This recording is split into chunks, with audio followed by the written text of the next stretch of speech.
Musta? Ngayon ay may bago na naman tayong vlog at pupuntahan. Actually, ngayon ko lang to nalaman na meron palang scenic spot dito sa Laguna na malapit lang sa atin. So usually, ang mga pinupuntahan natin ay na mga scenic spot ay sa mga probinsya, ganun. Pero dito sa Laguna, sa border along Calamba and Cabuyao, meron palang isang waterfalls na nais nating puntahan ngayon. Sana maging okay lang yung weather. Saka medyo na-late tayo ngayon, mga alas 12 na ng tanghali. Kaya hindi natin alam kung makakapunta tayo doon o abutin tayo ng gabi.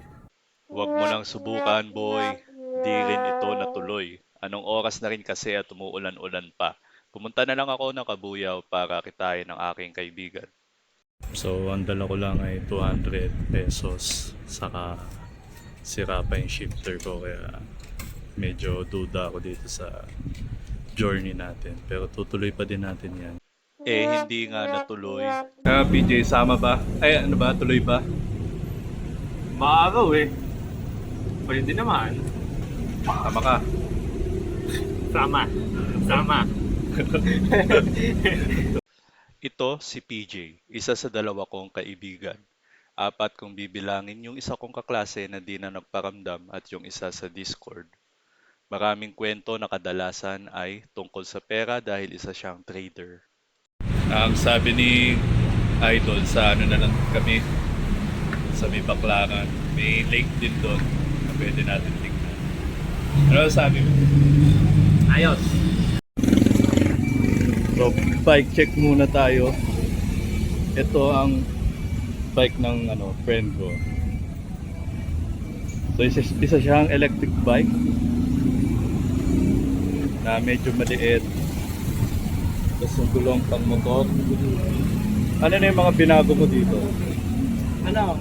Bali yan yung gulong kasi dati pang bike siya. So yung stock niya na butas na pinalitan ko na siya ng bago. Innova 20x4. Wow. Tapos ito yung ano niya, yung bike stand niya. Ayan, pinalitan ko na Zoom. Oh. Anong max speed nito pag tinakate? Throttle is depende kasi sa weight mo eh. Pero kung mga mostly 60 below ka, mga nasa 30, 31 sagad. Oh. 31 Bilis din. kilometers. Baka ka na din nakamotor. Oh, yung normal na ganong motor, ganon. 31, ganon. Mga normalan. So yun ang bike ng friend ko. Kaya lagi ako naiiwanan nito eh. Madaya, may motor sa bike. Tayo ngayon sa simbahan ng Kabuyaw para magdasal muna bago pumunta sa ating pupuntahan. Di ba, PJ? Dasal muna bago mag-ride. Hindi ng guidance killer. Tama. So maganda daw yung lugar na yun, parang beach. At meron ding konting history doon na nakita ko sa Google. So tutunghayan natin yun. Titingnan natin kung totoo o hindi. So yan na, ride out na kami sa Maybiga. Medyo malayo-layo to. Actually, yung pupuntahan namin ay palikunan ng Calamba. So parang dulon-dulon na yun. Pero back roads ang namin dadaanan. So medyo safe. Hindi tayo nasa highway. Konti lang inataan dito. Kaya ang matagal nga lang. So medyo na-unsyami yung plano natin kasi anong oras na din. Saka umulan. Baka madulas yung aakyatin ko. And considering na sira na din yung shifter, baka kung ano pa mangyari sa akin. Kaya dito na tayo sa safe, sa may patag. Medyo malayo nga lang. Well, malayo nga din naman yung pupuntahan natin, kaso yung original na pupuntahan natin. Kasi ito at least sa patag tayo. Kaya see you later na lang. Medyo nangihinayang lang ako kasi ang dami kong dinala. May dala pa akong towel, may dala pa akong damit na pamalit. Kaya hindi naman tayo makapunta ng falls kasi nga tinanghali tayo. Pero ang mahalaga, kumita tayo kanina. Mas mahalaga ang pangkabuhayan syempre kesa sa bisyo. Which is pambabay. Pagbabay. Tignan muna tayo. So ito yung mga gamit ko sa likod. Ito yung isa. Yan. Ang daming laman yan. Yung tinapay pa eh. Nag-fishball break muna si Idol kaya hintay muna ako. Wala pa kami sa kalahati pero okay lang. Yan, lumapit. Ang maganda dito sa Pilipinas ay almost everywhere itong mga stands na to. Kaya hindi ka talaga magugutom pag ikay magbabike. Kasi may mga convenience store, may mga stands, kahit sa mga remote areas, meron din. Maliban na lang sa mga bandang bundok.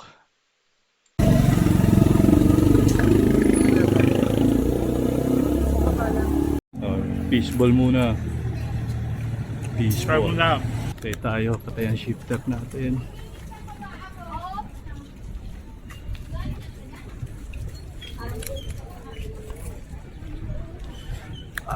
Kaya ba?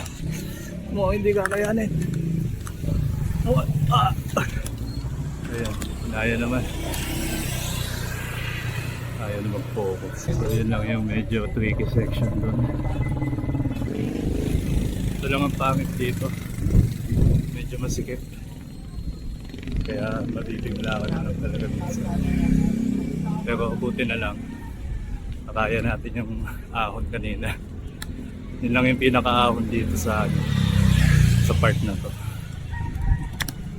Makaki section pala.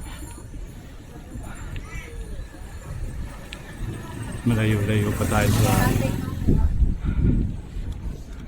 malayo-layo pa tayo mga guys. So yan, naka no hands pa to yung friend ko dito sa bridge. So isang matinding ahon na naman. Isa pa palang ahon yung bridge na yun. Ayun, nag-raise hands pa siya. Hindi ko na na-record. So kayang-kaya naman guys, one hand. Buti na lang talaga yung shifter ko. Nasa gitna, nung na-stuck siya. Nasa gear 4 or gear 5. Kaya magaan siya kahit saang situation. Saka dun sa mga nagsasabing ang 3x redundant daw.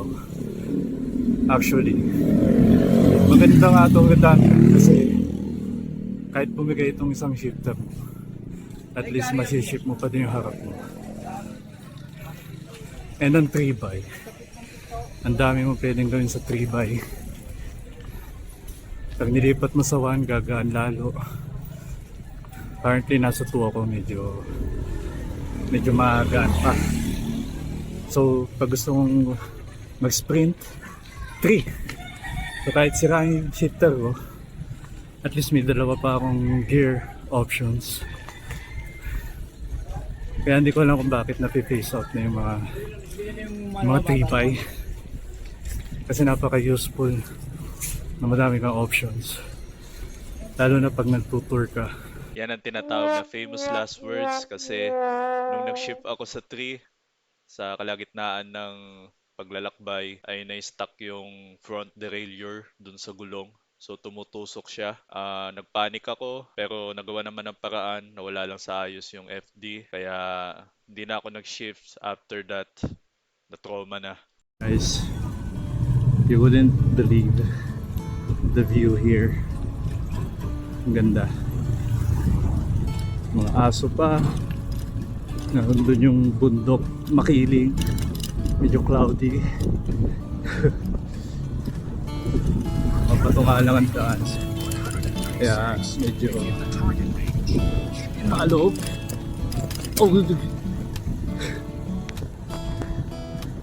but the scenery is great. I hope nakikita nyo guys.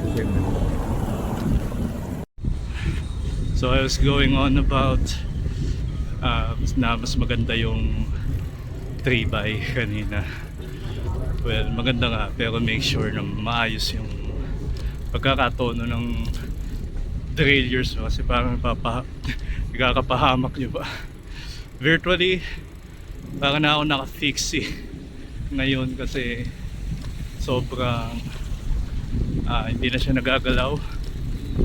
Pag siniship ko pa pawan, wala na, hindi na siya na ano yung limiter screw niya eh, kaya wala na. You could see that, guys.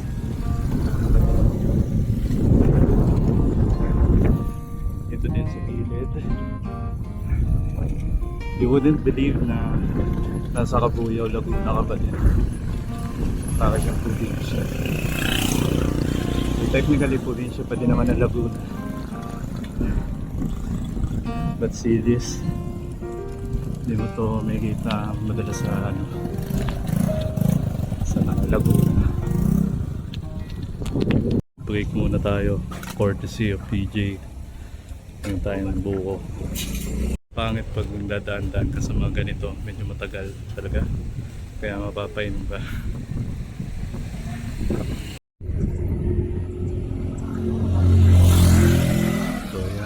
Yan ang kagandahan ng mga back roads. Medyo maganda yung makikita mo. Instead of highways, dito na lang, no? Anyway, sabi ng kaibigan ko, malapit na daw kami dun sa pupuntahan. Kaya, eto na talaga.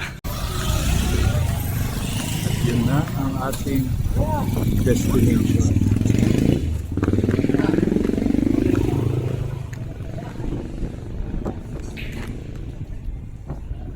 Ito medyo mahaba-haba lang. Hindi ko lang kung madami ng water lilies dito. Pero minsan nililinis to ng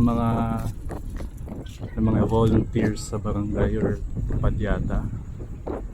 Pero from what I'm seeing here, medyo madumi na yung lugar.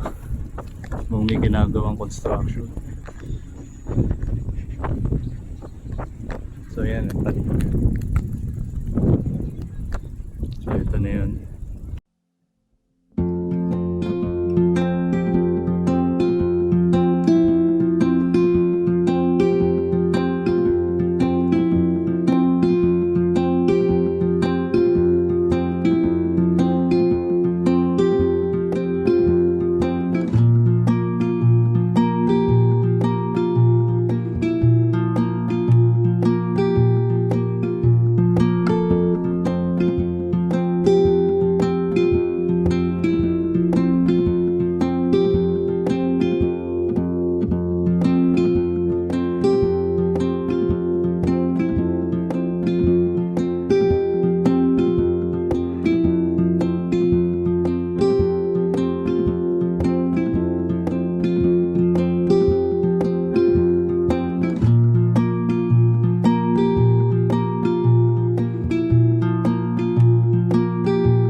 Pero PJ, alam mo na ba yung history ng lugar na to?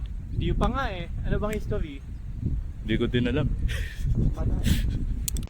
Ang lugar na ito ay naging drop-off point ng mga Pilipino at Amerikanong civilian at military prisoners of war noong sinalakay ng Combined Forces ng American 11th Airborne Division at Filipino guerrillas ang UP Los Baños noong February 23, 1945.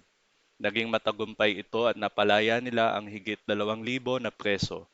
Sinakay sila sa mga Amtraks at kinailangan ng ilang round trips bago sila mailapag dito sa parteng ito ng Mamatid, Cabuyao.